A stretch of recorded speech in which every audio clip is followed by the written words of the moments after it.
Hello, ladies and gentlemen, and welcome to Thursday Live Lessons with myself, Mr. Aldrine Guerrero, and himself, Mr. Aaron, the voice Nakamura, and that self over there, that is Mr. Kahai, the legend Fergan. How's it, everyone? It is Thursday. It's time for a live lesson. I want to try something new today. I like that you said that self. Change it up. Yeah, change it up. That.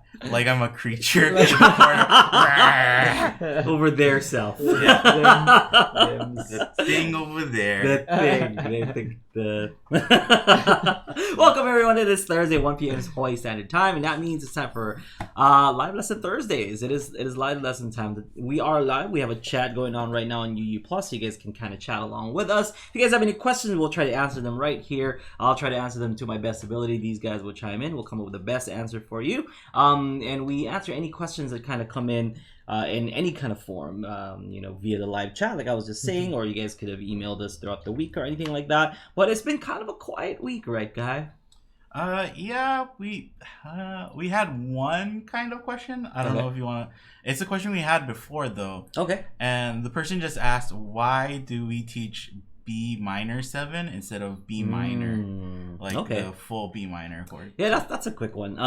Well, because B minor, the full chord, you're gonna have to take your pointer finger and you're gonna have to bar the second fret, ring finger on the G string 4th fret, like so. That will be a proper B minor chord. B minor 7 is just letting go of that ring finger, and it's just so much easier taking your pointer finger and just barring across the second fret like this.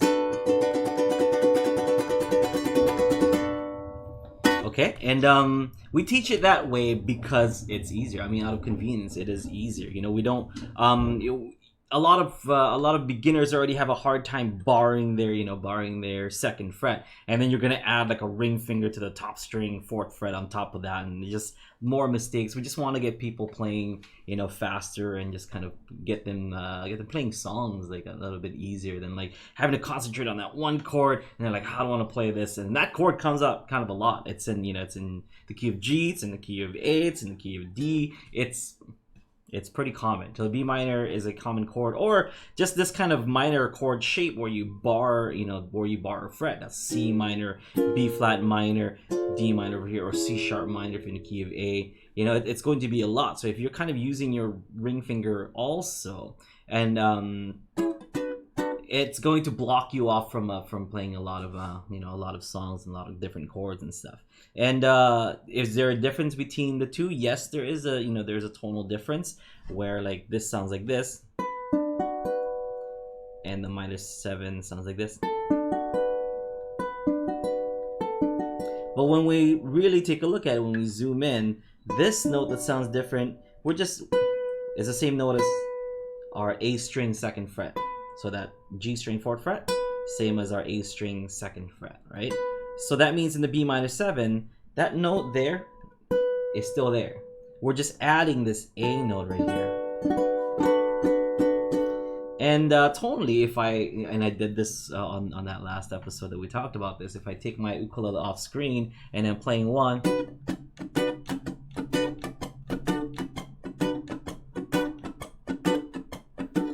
all those, which one is which? I was doing both, and it sounds exactly the same. Yeah, especially with high G.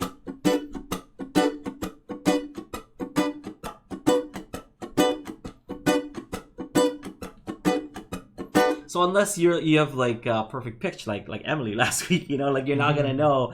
You're not really gonna hear too much of a difference. You might hear a slight subtle difference. You're like, what? Okay, but it'll just sound like B minor, then B minor 7, B minor.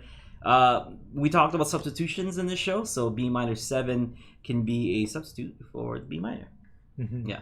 And I mean, that's kind of what you do anyway, right? You hardly ever play the full B rarely, minor. very, very rare. Unless like I was doing something special with it, like if I'm kind of like playing my pinky finger and playing that A string 5th fret, perhaps, like if I did it with this, it would just be a D. Yeah. If I needed that minor tone versus the major tone, that's when I would use it. Yeah. So just in inversions, basically, I would use that for. And I think it's so synonymous. Like we use it so often, the minor 7th, right? Yeah. That it is like Aaron said, like, we call the actual minor like the full minor. It should just be like B minor and stuff. And it's I was thinking it's interesting too because I talked to one of our members who plays bagpipes. Yeah. And I think he said like they don't play G sharp or like C and stuff, and so like their normal or I think it's C. They normally play C sharp, and they call that C. They just call it C. Oh, because they play it so often. Yeah, and then when they want to talk about actual C, they're like, "Oh, you mean C natural?" Yeah, C natural. Like they have to add on an extra word to it to describe it, right? So it's like grape drinking grape juice. It's like, oh, here's have some grape. So it's like the same thing, right? It's like play the full B minor. Yeah. I'm like, I guess so. Yeah. I kind of messed up a little bit. I said, usually on the inversions, I guess it's not really inversion if I'm just playing down here in the second fret, but I was kind of thinking inversion because if I'm playing an E minor up here, which is an inversion of E minor, that's usually when I do it. Oh, yeah. So that's what you were referring to. Yeah, that's what I was referring to. Yeah. So that's kind of how how I think about it. I would use it here for the B minor as well, but it would be more stuff like up here that that I would kind of use that for to differentiate a major and a minor. So if I were to do something like and if I were to do that here, so it would have to start here. Yeah. With that minor, because if I started here with a minor 7, with that A string 10th fret, would just be straight up a G chord. Yeah, so basically just when that note counts or matters, then you play it. But if it's being highlighted, then if you're like if not, picking it, then you don't worry about it because it kind of takes a finger out of the equation for you, right? If you're playing up the neck and you have to play the full minor shape, then you don't have another finger to do other melody lines and stuff. So that's our kind of reasoning and stuff. Is just really for convenience sake, you know. And I messed it up. So and like you said, we call it a B minor, but we actually playing a B minor 7. But was that? All right. The reason why they noticed it. Is because the chord chart that they looked at before, made sure to teach them B minor and B minor 7. I don't know if they taught them B minor 7, and I just mentioned that. Oh, what we teach is B minor 7. Yeah, well, like Aaron mentioned earlier, it's more prominent in a high G, like to be able to use like both chord shapes. But if you're using a low G, for example, Aaron, like play your B minor and your B minor 7, you are going to hear a big difference. Yeah. That's when it counts. The low G kind of that note kind of stands out. Yeah. So. I mean that's the first string that you're hitting in because it has a fat sound. But I mean if you have a high G, then that first string that you hit doesn't have that fat sound. So you can kind of hear it. But if I'm playing it like kind of fast,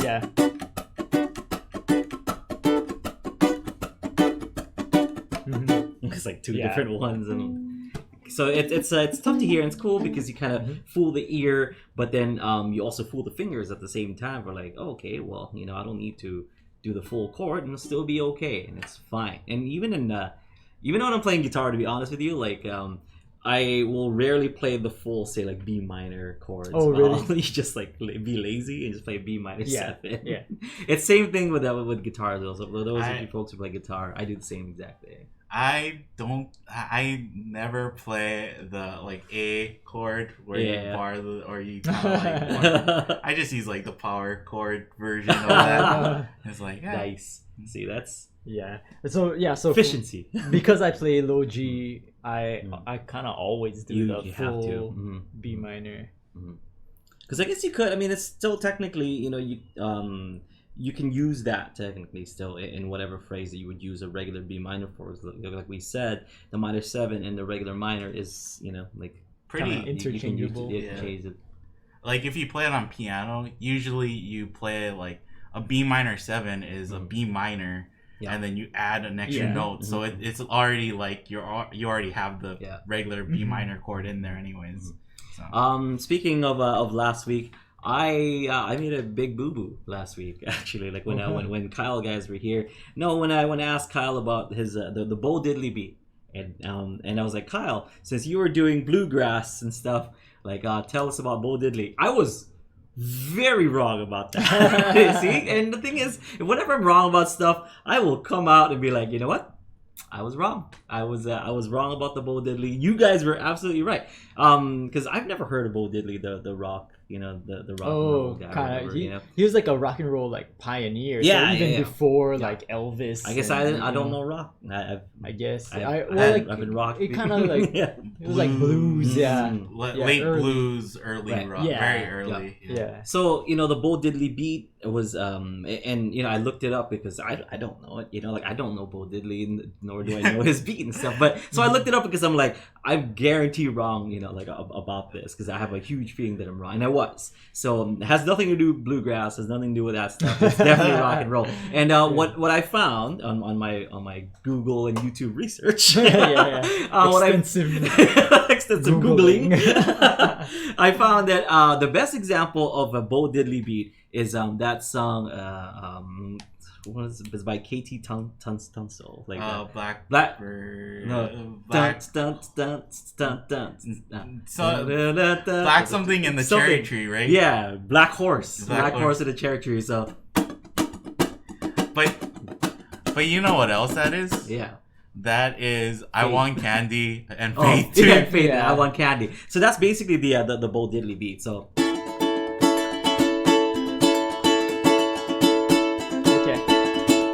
You're just basically accenting those those beats. Mm-hmm. So it's kind of like Faith. If you want to learn how to do the Bo Diddley beat, I guess go check out our Faith lesson. Like we do have a lesson on that. So a person who is asking how do you guys have a lesson or a video on how to do the Bo Diddley beat, check out Faith, because that's basically what it is. George Michael. It's kind of just like accented syncopation rhythm, right? Mm-hmm. And then they just put on like this word or name for it because this guy like was kind of famous for it. He used it for a lot of his songs. So it's one of those things where it's like people think like, oh, it's a super niche technique or whatever, and it's like I kind of use it in a lot of places.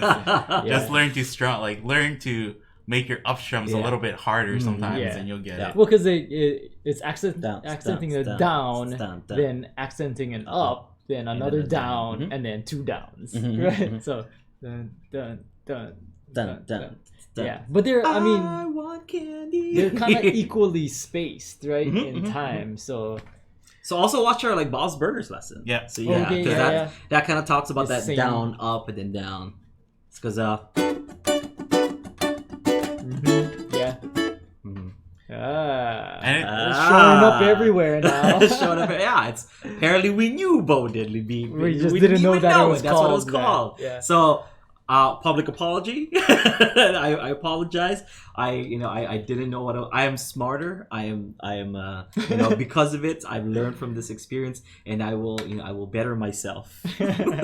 Now I've learned. Thank you, I thank you guys for helping me be a better me. I can see why you thought it was a bluegrass technique, though, right? Because like, Bo Diddley sounds like a bluegrass name. See, I became judgmental, and I just assumed I shouldn't assume things, So I humbly apologize and I beg for mercy from our audience. It was funny when you asked Kyle that, because I was like so getting ready for you to say, Kyle, do you know how to play the clawhammer? And I was like, okay, that'll be cool too. Oh yeah, Kyle knows how to clawhammer, right? I don't know. I thought that, but like that's a bluegrass technique that I thought you were gonna ask him about, and then you said, "What about this Bo Diddley beat?" What was like, Bo Diddley? Wait, guy? What? Tell me about him and his overalls, and it just sounds like a guy. Like if I hear the name Bo Diddley, it's like I just think like overalls, and he's like playing his banjo and stuff. It's like, oh, right on. Like it sounds like a.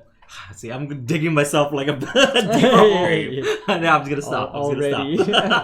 So I'm sorry. I apologize to our audience, and I've become a better person because of it. So thank you for forgiving me. All right, so play more bow. Like Burnham. One of my favorite comedians. Anyway, Kai. So do you have any other questions other than the B minor, B minor 7? No. I think that's pretty much it for this week. Yeah. So something that we've skipped last week because we did have a guest is our song challenge, and we gave everyone a week extension, which is great because I didn't have mine last week. Honestly, time I had nothing last. I forgot that it was even due. To be honest, I forgot that it was in due, and I still didn't write like anything up until yesterday. So I wrote mine yesterday, and we're going to show ours today. So just as a quick background for those of you folks who are watching for the first time, what are we talking about? We do a song challenge, a songwriting challenge here on Thursday Live Lesson. And what that is we give you guys some guidelines and we want you guys to write songs based on those guidelines. So this time we said that our guideline simply was play a G and a G. Here we go. There it is. G and a D chord. Stop. G and a D chord, and all the stuff on the bottom are just are bonuses that you guys can add to your song. But as long as your song has G and D, you're all set. You don't even have to have lyrics. You can just kind of like maybe strum it a certain way. Maybe bow diddle yourself. With those two chords and stuff. Maybe come up with some kind of arrangement for a nice G and D. You can add chord inversions. You can make it reggae if you want, or if you want the extra challenge, make it a 3/4 or 6/8.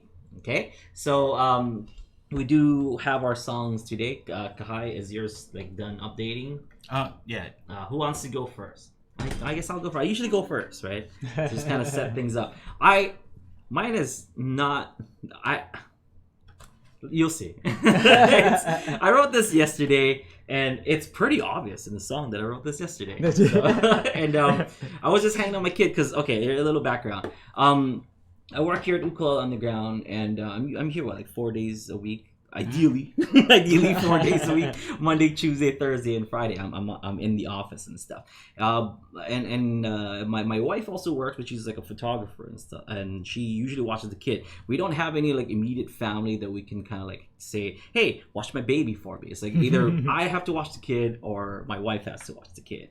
And so Monday, Tuesday, Thursday, Friday, like my wife watches the kid, but on Wednesdays, I don't have any like immediate obligations other than we have to play a show at 5 o'clock to 7 o'clock. That's when I hand the kid off. So I watch the kid on Wednesdays, and I was watching the kid yesterday. I'm like, oh my god, I need to write a song. So I wrote a song while watching my kid yesterday, and I just wrote about stuff that I was doing while we were watching the kid. So here we go. That's my G&D song.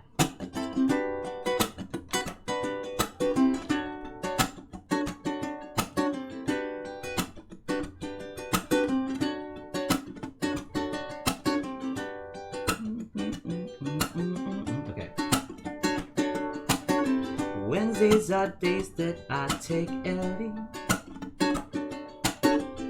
to the park to run and play. This morning's rain is never ending. I guess we'll stay inside instead. We could play with blocks, stack them up, eat a whole bowl of cereal. Indoor days are just as fun with you. We could sing along. We could sing a song. Let's sing along with Sherry Lewis and her animals. Indoor days are tons of fun with you. Let me try that again. Wednesdays are days that I take Ellie to the park to run and play. This morning's rain is never ending. I guess we'll stay inside instead. We could play with blocks, stack them up, eat a whole bowl of cereal. Indoor days are just as fun with you. We could sing a song, let's sing along with Sherry Lewis and her animals. Indoor days are tons of fun with you. Hey, that's how I remember my daughter. I feel like anytime you start playing a song with G major 7 and using that kind of pattern, like immediately I start thinking now you're gonna play what is it called? Lost in Japan. Oh, I guess so. Yeah. So I used G major 7 and D major 7. So I went with a 4-1 instead of usually I go like you use 1 first, but then in this case I went backwards 4 then to 1. So I went with I was at the destination, then I returned home. Went back to the destination, then I returned home. Nice and simple. Yeah, that's all I had. So, who wants to go next? I want to go next because I only used G and D. Okay, I didn't do anything else. Me and you both, buddy. Well, you wrote lyrics at least. Yeah. So I'm sure Aaron has like lyrics too and stuff. So let's get. So Daniel's comment was, "Love the vibe. You should write more songs at the last minute." Last time I wrote a song last minute, I got nominated for a Hawaii Grammy. Oh yes! Oh my god! So while Kahai said, "Yo, let me tell you about that." So Ola Ka'aina, Kanilea's latest CD release. I had to submit a song, and I guess. Through miscommunication. And, I guess after we do our songs, if we have some time, I can tell I can do a story time because it's a fascinating story. Just it's like I was supposed to do it with Craig and Sarah was involved at one point, and it's and things fell through. Yeah. And then I had to still submit a song up against the wall, having to I had to claw my way, and I wrote a song called Ali Kumakani, and I guess it the Hoku's the Nahoku Hano Hano Awards, which is run by the HARA, which is the Hawaii Association of Recording Arts. I believe that's the acronym. The HARA, they just call them the HARA, Hawaii Association of Recording Arts.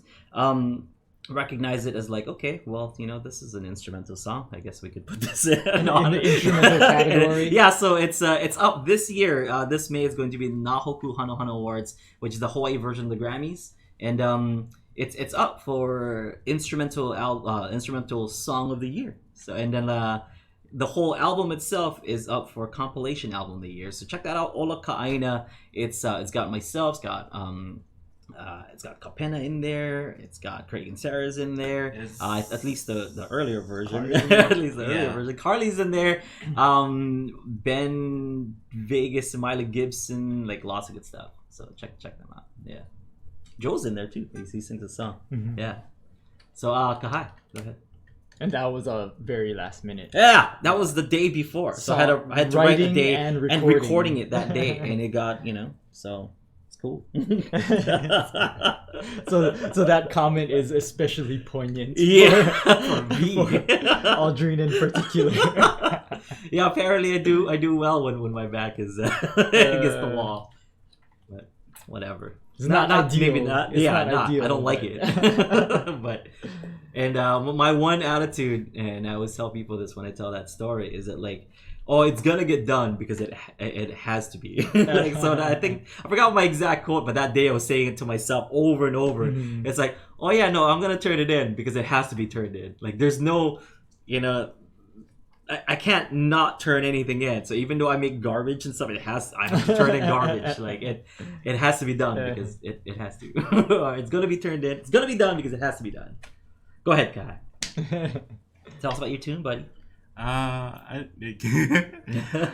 So like talking about this meets the bare requirements, the G and D, and that's it. That's it. That's what I did. Well, you added lyrics and stuff. Oh yeah, that's right. I had one bonus. So I feel like this song is like the C's get degrees song, right? Like just barely passed, just barely getting through. But there's kind of something I was telling Aaron earlier, but I'll play the song first and then talk about it.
Nice. I was like, so it kind of started off like that. You know, I'm like, okay, I want to make sure. That sounded like more than just more than 2 chords. It sounded way more than 2 chords. Oh, it's more than. There's definitely a 5 in there. Yeah, it was. I think it's a G major 7. Then it goes E minor 7. And then A 7th, and then D major 7. Oh, nice. Yeah, there was definitely a lot more chords in like there. Just listening to the bass line, it was like obviously more than just that. But I like it. So you started off with the 4 as well, and then you went all the way back down to 1. So if you're going G major 7 to E minor to A 7 to D major 7, so you went 4. What would that be? 4, 6, 5, 1. Yeah, something like that. Nice. It sounds very Daniel Cummings-ish, to be honest. Like oh, that that kind of in the just the whole beat in general and stuff. Maybe not like the flute part that that he added in there, but like the beat with it was like that. Plucked strings, right? Yeah. It's so easy to write stuff now. I really don't deserve the credit because like it's not like I'm like, oh, I want the strings to play these notes. Yeah. I played a chord, and then you tell the program, it's like, okay, arpeggiate that chord. So you play like the notes. That's like, cool. Yeah, maybe that's what Daniel does too. I used to give him too much credit, baby. For his songwriting. What are you using for your audio program? I used Ableton. I always use Ableton, but then like I think Lauga asked, is that the push too?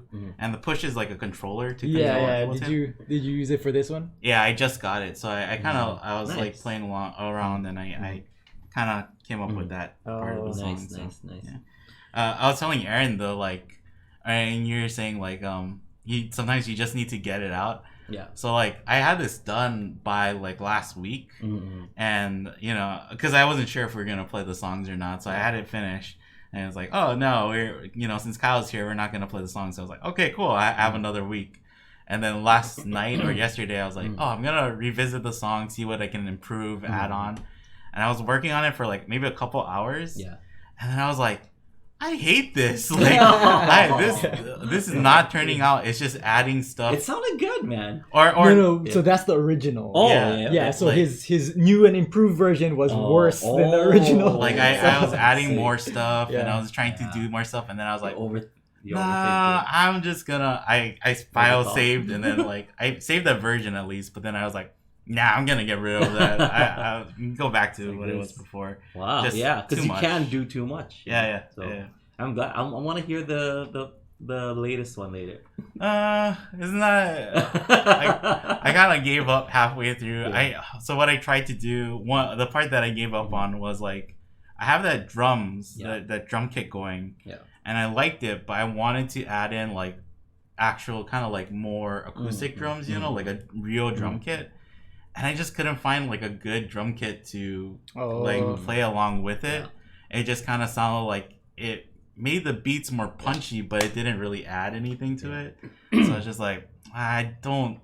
That was like 2 hours, and I was like, I don't like this. This isn't going anywhere. Well, it sounded super loungy, which I really like and stuff. So as soon as you said drums, I'm like, oh, because the drums, like the beats is like that steady, like do right? And I thought you were gonna go full lounge. You go do, like that kind of like that beats. Yeah, that's kind of what I was looking for. I mean, I'm not whatever, but I was like, oh, that's what you had. As soon as you said drums, I'm like, oh, that would be cool. But, but I guess you went a different direction with the drums. I was just trying to. I wanted to like double it up and then add like more, because that's like a program kit kind of like they give you like all these different drums and stuff, and it sounds good, pretty good. But I wanted like a stock beat. It's not a stock beat. Like you still have to stock sounds. Like they come up with their own. It's included with Ableton, so it's cool. Yeah, it was alright. But like I think me and Aaron always talk about like sometimes you gotta like just write a song and get it out there, like because like people feel like, oh, every song that I write has to be like a masterpiece, right? I think it's more about like you get out the bad ones first, yeah, and then you get a good one, or just get it out because it needs to get out. Like you know, if you're writing it, it's probably just a part of yourself that you're trying to express, which is what I talked about last week, right? Yeah, it's like better to get it out than to like try to. Okay, I'm gonna fight this and I'm gonna write this other song. Yeah, like, because that's what I need to do or whatever. To let it out. Yeah, get it out first, and then it's like, okay, that song, you know, this song is okay, but it's definitely like not something that I'm be like, oh my crowning achievement, magnus opus. Yeah, it's like, oh, it's okay. Yeah. All right, so somebody in the chat is saying, have you ever used FL Studio? And I actually just downloaded FL Studio. I have FL Studio on my phone, like or my iPad or something like that. Yeah. I mean, I used to use it when like a long time ago, like back in college. And so now I'm like relearning how to use it, and they added a bunch of functions to it, so it's pretty powerful. So FL Studio is Fruity Loops Studio for those people who. Well, I think it just goes by FL Studio it's now. no longer Fruity Loops. I mean, that's what they are. But I don't think anybody says that. Like confusing Florida Studio. No one refers to it as Fruity Loops anymore. Talking about Kellogg's? I love Fruity Loops. Okay. Yeah, I love that beat. I actually used FL Studio for my second album, which is the I'm a Dreamer album, and I needed to send like a scratch track to Dr. Trey. And I made my scratch tracks using that, so I was for sure that it was on beat because I'm terrible at rhythm. Go ahead, Aaron. Oh yeah, so last week, all I had really was that one song, like because it was reggae, right? Was one of the bonus. So I was trying to think of a reggae. I was listening to a lot of reggae, like real reggae, like like Kingston, right? Like Jimmy Cliff or like I don't know. I was listening to like Toots, like Pauhana, like and so that's the thing is that like there's so many different types of reggae, and so like I was like listening to that stuff. I was like looking up Bible verses that maybe I could like because like a lot of like that original reggae is like very like the King James version. And it was only King James, so I was looking through King James for like a psalm or something that I could, but it just felt like very inauthentic because I don't know, I'm not a Rasta, That's true. And so like it was everything that was coming out was basically Ross Trent. So yes, but if anybody has not seen the SNL skit with Andy Samberg, Ross Trent, it's like it's brilliant. It's amazing. It's it was a meme at the office for a long time. Still is actually. It's just a fantastic satire. It's great. It's great. Like top level satire. It's Jack Cold Stone Creamery is my favorite part. And the part where he walks by the Rastas mumbling. Actually, so because of that, I looked up Ross Trent and I was listening to it again, and it's basically like Andy Samberg plays this like a fake Rasta, like who is going to college, but he's like a white guy with dreads and like, but I only realized when I watched it again that it's so good because he disqualifies himself on the first line because he says he starts it off with like Rastafarianism and like traditional reggae or like Rastas are against the isms and schisms, right? So like if you refer to it as Rastafarianism, that's totally against like you're already discounting yourself. You're already discounting yourself. So it's a brilliant satire, and so like I was thinking about that. Maybe I could do a satire reggae, and I was like, I can't do any better than Ross Trent. So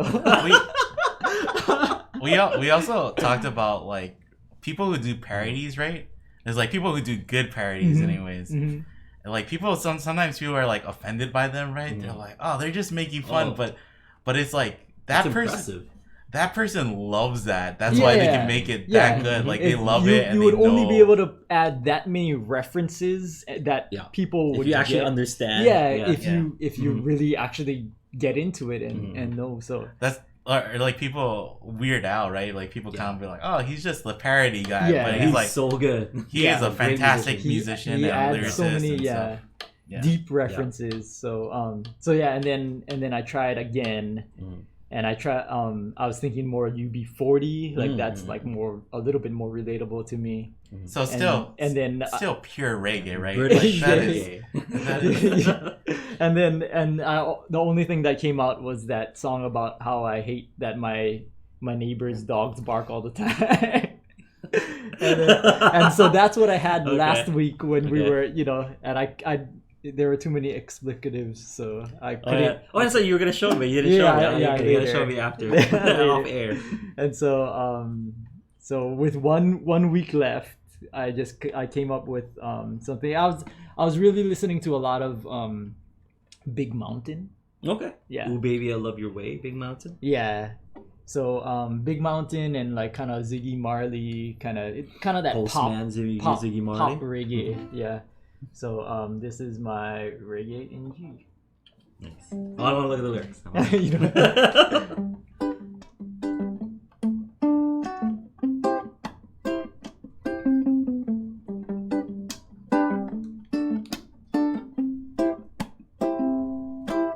We will never have the powers of a superhero. We will never ride the rays of a sun across the sky. We will never be extraordinary, and it's not hard for us to know the reasons why. 'Cause every day we stumble, make mistakes, come back to our hearts every night. We are humbled by the heavens and billions of stars, and even as small as we are, we've made it this far. And no, it's only because of human love, human love, human love. Ordinary human love, human love, human love. This daily life and work will never be grand. Photos project the illusion. Celebrity idols and millions of fans only maintain our confusion. Every day we're working to make a fortune and trade all we can, only to travel afar, open our hearts to love for a fellow man. And so we come home when we are reminded of our woeful imperfections. We all know in standing united, and with hope we shall overcome. And even as small as we are, we made it this far. And no, it's only because of human love, human love, human love. Ordinary human love, human love, human love. Sing it again. Human love, human love, human love. One more time. Human love, human love, human love. Yeah, awesome. I love the. I mean, just this is the style of it. I could like hear like old school, old school. It's reggae. like kind of like Cool Runnings like album kind of reggae, right? Yeah, Cool Runnings album. So it was kind of like that type of positive, like pop reggae. Yeah. Mm-hmm. So Big Mountain has like a bunch of that kind of like positive pop reggae. Yeah. And then I was also thinking, I was also very inspired by Ziggy Marley's hit song, the theme for Arthur.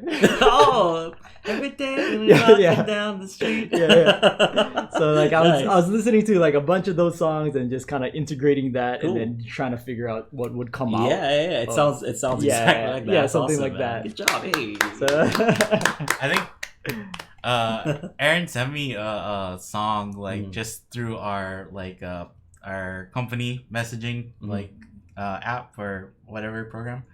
And what is the song called? Or is it "I'm Under Your" or? It was like a Sinatra song, right? Yeah, but it's under your skin. Yeah. Mm-hmm. We'll put it in like the resources below and stuff if you want to hear it.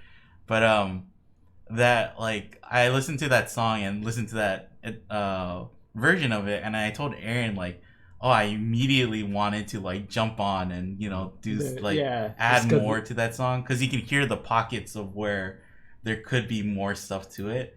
And I feel like that's like a telling sign of a good song too. Is like if you play music or you like to play music and you hear a song and you're like, oh, let me get on this. Like, let me, where's my whatever instrument? Where's the... So like when Aaron was playing, I was like, oh man, I totally like I can hear pockets of where there could be extra. If you kind of know that style of music, you can tell like they would be adding a bass line and horns and certain things that would make it fill up. But like for the chorus, right? Like they would probably do like they would repeat you, but like a little bit delayed. Yeah, and even like I guess I have it written in like kind of a Word document here, and I even have stuff in parentheses because I imagine like it'd be somebody else singing it, doing the harmonies and stuff. The three little birds in the back. Kind of like your backup singers would sing that part, and then I would, or the lead singer or whoever it is would sing that. So yeah. Nice, man. That's cool. So, so that always awesome. Was able to pull it together in a week too. I'm gonna have to see which one is better, either this one or your neighbor's song later on. I'll be the judge of that. That one was pretty fun though. I like that one too. Oh, I gotta hear it still. I showed Kahai already. I gotta hear it. It's pretty good. All right, so awesome guys. So if you guys want to take on this challenge, we'll do another. We do another week. Usually that's what we do because you kind of see us and how we did our songs, and it might inspire you guys to kind of do your own song. So if you guys want to, we're gonna run it for one more week. And I'm actually going to sweeten the pot because what we usually do is we take all the people that send in submissions for the challenge. How many people have we had so far? Maybe 4 or 5, I think. Oh, right on. Awesome. Yeah. So because we have a lot of submissions and stuff, it's a relatively easy one. So anybody can pretty much join in as long as you have the chords G and D. You can basically turn in your original work, and it doesn't have to be a masterpiece like Aaron's or Kahai's or a simple tune like myself. It can be like like you're just kind of strumming, you're figuring out like cool ways to strum or cool ways to play G and D and whatever, as long as it's your own thing, Yeah. Oh, we had like the last person to submit was Alan, and he played slacky guitar. Oh, yeah? Nice. It's like, but you don't have to do that. Yeah, you don't have to do it. You don't have to like make a whole masterpiece out of it. There's somebody who submitted. His name is Jonathan. And you can check out his version in the forum. But he wrote a song about like his family being sick. Oh, and it's like, like just kind of like getting over the flu season and stuff. Yeah. And it's like, oh, I really like your song. It's like, and it kind of it reminded me of Aaron's like writing style of like. You just write what you know, what you know immediately. So and what we do is we take all the names of the people who submitted stuff. We put it in the wheel of names. I guess we're gonna call it for now the wheel of names. We're gonna pick and the wheel picks for us. Actually, the wheel picks a name and we send them out with stuff. So we have this right here, but I'm gonna sweeten the pot. So we have this macadamia brittle coffee. So it's macadamia brittle. Just the sound of that sounds so delicious. Macadamia brittle. Okay, so we have this, bag of coffee. And I'm going to sweeten the pot by including a copy of the Ola Ka'aina CD. So we're talking about the Ola Ka'aina CD and stuff. I'll put in a copy of that. I have some copies at home that they sent me. I'll give one out. So, before, like, when we first set the challenge, we also said that we would give them a packet of your strings. Oh yeah. So we'll do this. We'll do the strings, and we'll do it because there was a lot of people that entered this time. So we want to make good prize and just kind of reward all the people who put it in. Or we'll do that. So we'll do this, a pack of strings, and the Ola Ka'aina CD. So all the people who were just playing for the pack of strings can now oh man, can they submit more than one song, Kahai? You get their names twice, maybe. Increase their chances. I don't know. No? Okay, keep it fair for everybody. All right, keep it fair for everybody. That's hard because I want people to like kind of challenge have fun and write more songs and stuff, right? Yeah. So I guess if you guys want to, we'll do that for this week. You want to do that? Yeah. Maybe not every time, but for this week. Okay, so for this week, just one time only. If you guys write another song, we'll count it as another. It's another entry. Double your chances. So double your chances, triple your chances, quadruple your chances, quintuple your chances. Whatever, as long as you're right. As you have one more week. So the cutoff is 12:01 a.m. Thursday next week. What if somebody writes like a ton of songs? Yeah. I feel so bad for even saying this, but what if they write like 10 songs, right? And then somebody else gets chosen? It is the wheel. It is the wheel. Yeah. So it's not like we're picking off a hat or something, So don't necessarily write to win. Hopefully, just write to have fun or just try it out. Yeah, and we'll arrange the wheel so it's not like a huge chunk of it is that one person or something. Alan. Just Alan's half. So we'll make it chance. Fair. We'll make it fair. So that's what we'll do. Macadamia brittle coffee. We'll do one of the strings, one pack of strings. Here, if you guys are interested in what those strings are, these are my own personal strings that I collaborated with Aquila with, so AGxAQ. I actually just talked to them. This is a little bonus. The soprano and concert strings are coming out this year. Oh, cool. Yeah, so we've already finalized it and stuff. I said this is the one. These are the diameters and stuff that I like. So all of you folks have been wanting soprano and concert sets, and a low G non-wound. Oh wow! So wow. Low G non-wound. Actually change my strings. Soprano concert sets. So the whole shebang. I think baritone also. They're making baritone. They just really want to go all in with these strings. So that's cool. Wow. Yeah. The low G set is gonna be for like all sizes too. Yes. Oh, nice. Yeah. So that's So we're giving these away, and I have a CD, all the Kahai CD at home, and that will be in there as well. So nice. So somebody in the chat, I see this person, but I don't know how to Clawgva. I don't know how to pronounce. I'm sorry if I'm mispronouncing your name. Yeah.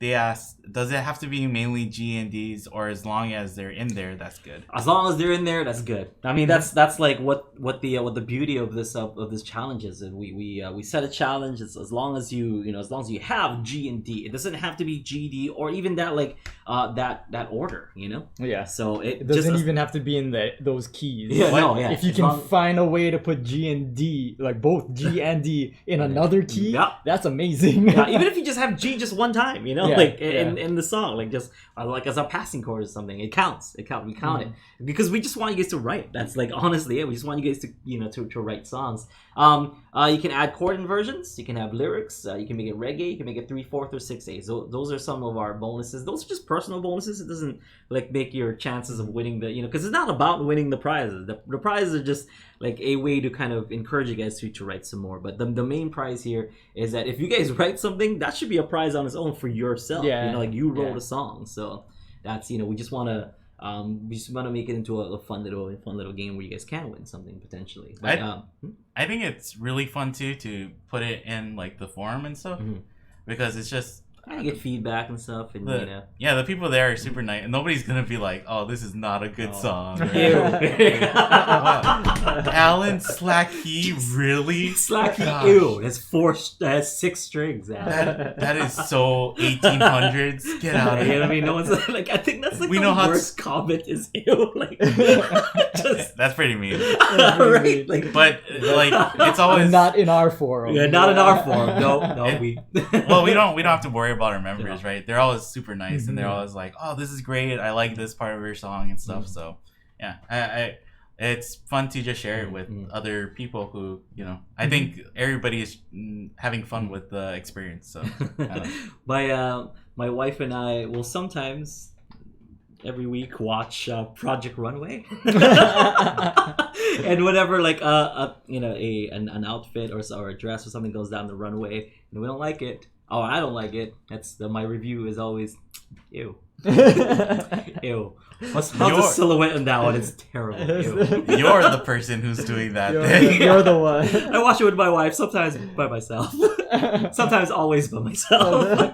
I'm a big fan of Christian Siriano, whatever. Or, who cares? Tim Gunn, you know. Before we like close off or anything, Yes. Aaron, what was the chords that you used in your song, Aaron? Yeah. Like, what was the chord pattern?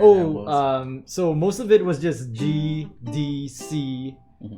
The pre-choruses were like G, D, C, D, and then the like chorus B7 was there. like a G, just to a straight B to the C, and then G, D, G. Nice. I something like that. it. I like that B to C. That's a nice. Yeah, because it adds that real tension. But it's still a happy. Lift me up. It's like that's a happy, lifting. happy tension. So yeah, it's not like a oh, this is. I'm not sure. Yeah, it's a really happy tension because I use the full, not even the seventh. Yeah. That sounds like a real big fish kind of thing. Yeah, or like Sublime did that a lot, or Jack Johnson uses that a lot too. So it's good. It's like you highlighted it instead of so most people just kind of usually use it as a passing chord to get to another one, but you kind of like highlighted and used it as part of the part of your melody line. Yeah, because that pretty prominent. The B is not in the chord family, right? So yeah. What did Alan review my video or something? I don't know. Oh yeah, I mean, people write, so they can write whatever. Like, you know what Alan's talking about? When we used to do tech checks, and he sent in a video of himself playing to ask us for help with him. Yeah, that's man, that was such a long time ago. And then I remember that one. You told him like you were pretty honest about it. Yeah, and we were like, oh, compliment sandwich. Remember that. You gotta do nice. Yeah, and I criticism and then nice. Yeah, again. we were talking about it because I'm like, so here's a little behind the scenes about your video, Alan. I felt bad, like kind of like as I was typing out, but I'm like, but I don't want Alan to think that I'm just like saying like nice things. So I have I wanted to say stuff that would really improve, help Alan improve. And I think if I just said like, oh, good work or nice work or whatever, like it wouldn't help in any way. But I think just the stuff that I said might have been taken the wrong way, and I'm glad it was someone like Alan who can take it like that. Yeah, thank goodness it was Alan. Constructive criticism. So it's like I went with my gut, thinking that like, okay, if I say this, he's not gonna take it the wrong way, and he's gonna take it as if like, okay, well, those are some things that I could get better on. And look at him now, he's like he's jamming it up, playing some snacky stuff. So it's good.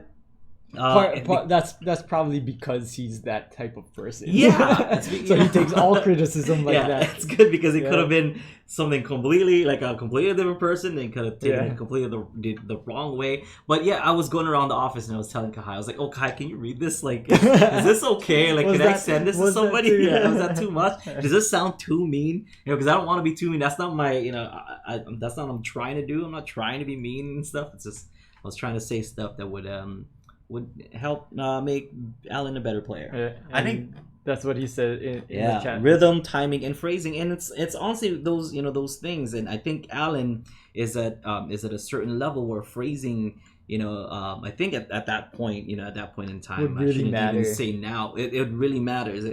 It's a kind of the crossing over of from beginner intermediate to like someone who's taking it seriously, because beginner intermediate student will kind of just play as written, kind of like as we would say in band, we just kind of play it as written. But when you add phrasing in there, when you're adding like kind of your rhythm and timing, that really makes a song kind of come alive. And that's that was my one thing. And I'm like, you're not like playing it wrong, like it's just there's a certain phrasing to make it kind of come alive. Yeah. So.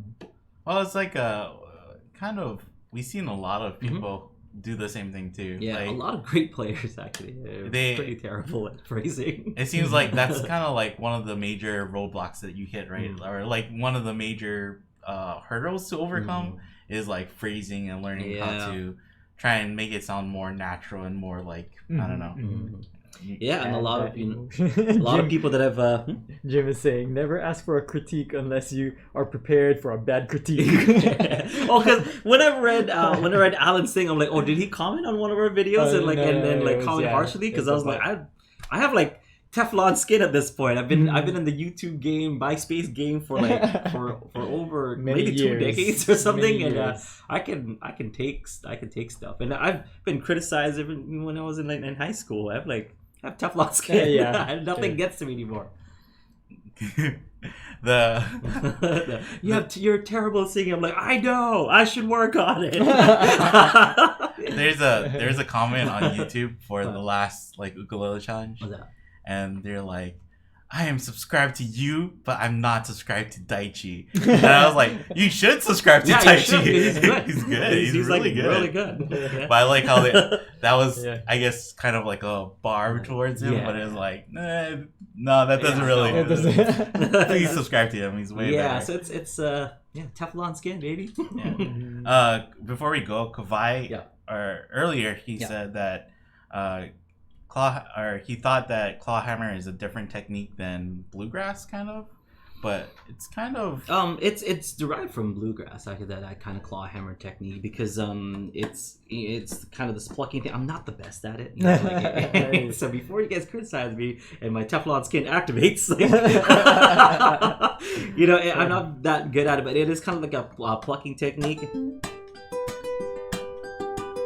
So this is kind of hammered down, and then now on this side, and like a claw, because you're making a claw out of your right hand. You're kind of hitting the notes, so that A string, and then on the pluck up, you're hitting it as well.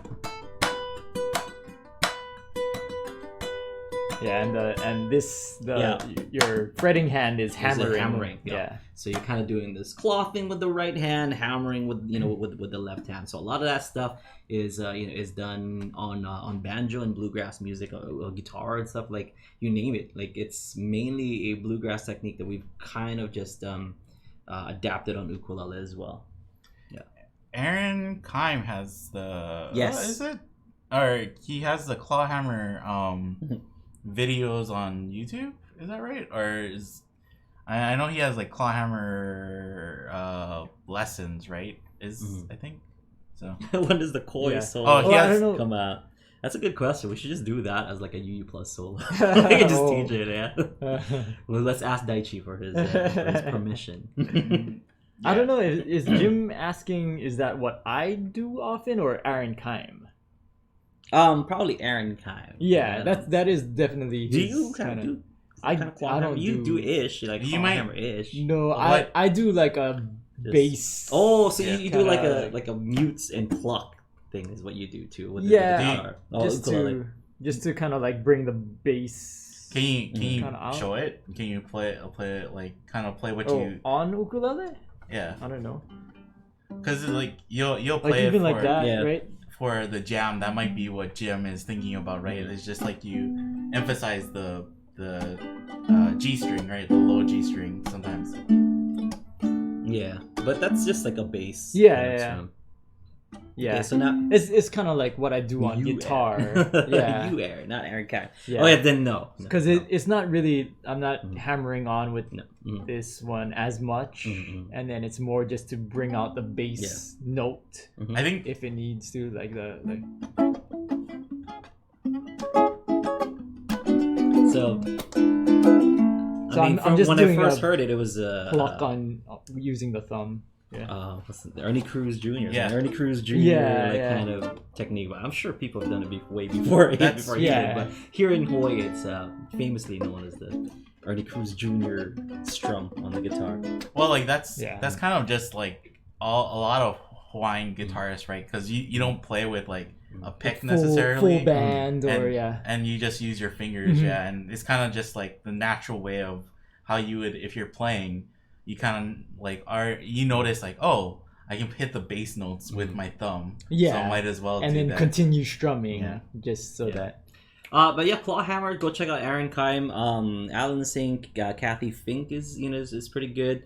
A friend of the show, Ken Middleton, pretty good at clawhammer. Pretty much, like his specialty, right? His specialty, clawhammer, clawhammer guy. So make sure to check those guys out. There's a bunch of other guys who are great as well. I don't want to miss anyone out.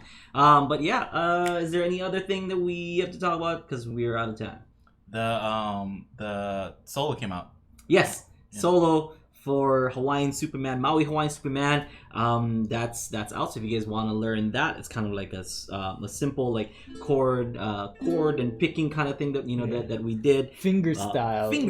Yeah, you can do strums and stuff. You can do like kind of finger picking if you want to do that. But we laid out the bare bones of of that song. Kahai did an awesome job. He was working super hard on it this week. So make sure you give that a watch and give that a try because it's fun. It's like I like to consider it as like kind of the I wouldn't say Hotel California of of ukulele, but it's a cut because Kavika would be the Hotel California ukulele, but that is one of those songs you kind of have to know, like Maui Hawaiian Superman on ukulele. It's I think it's for a lot of brainer.